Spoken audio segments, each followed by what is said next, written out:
Comet of the Century, presented by Science at NASA. Out near the orbit of Jupiter, a faint speck of light is moving through the black of space. At first glance, it doesn't look like much, no brighter than 1,000 distant stars speckling the velvet sky behind it. Indeed, it takes a big telescope to make out that it's a comet. But what a comet it could turn out to be. Later this year, Comet ISON could blossom into a striking naked-eye object visible even in broad daylight. Comet ISON is a sun grazer, explains Carl Badams of the Naval Research Lab.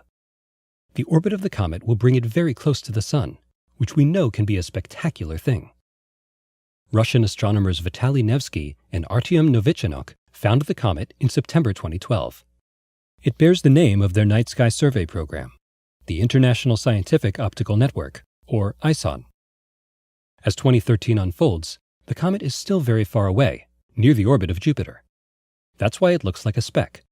But for an object at such extreme distance, it is actually very bright, says Badams.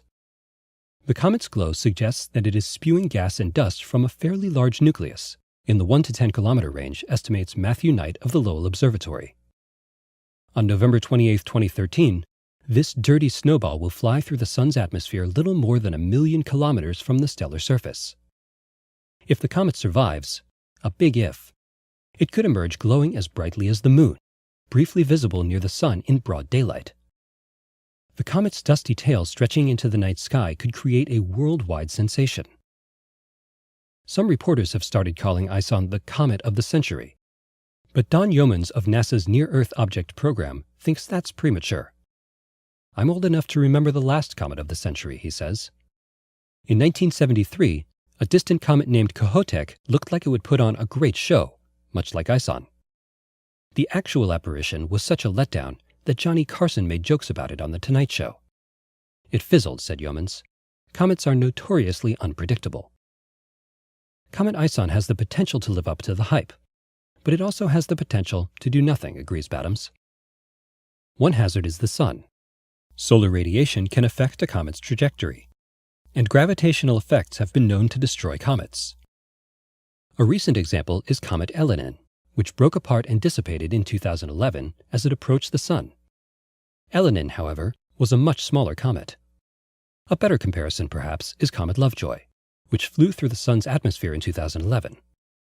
Lovejoy emerged intact and wowed observers with a garish tail for weeks. Comet ISON is at least twice as big as Comet Lovejoy, notes Knight. This would seem to favor Comet ISON surviving and ultimately putting on a good show. One of the most exciting possibilities would be a partial breakup. If Comet ISON splits, it might appear as a string of pearls when viewed through a telescope, speculates Badams. It might even resemble the famous comet Shoemaker-Levy 9 that hit Jupiter in 1994. A breakup would pose no threat to Earth, assures Yeomans. Comet ISON is not on a collision course. If it breaks up, the fragments would continue along the same safe trajectory as the original comet. Whatever happens, northern skywatchers will get a good view. For months after it swings by the Sun, Comet ISON will be well placed for observers in the northern hemisphere. It will pass almost directly over the North Pole, making it a circumpolar object visible all night long. Will Comet ISON fizzle or sizzle? The answer will be plain to see. For more news about Comet ISON and other visitors from deep space, stay tuned to science.nasa.gov.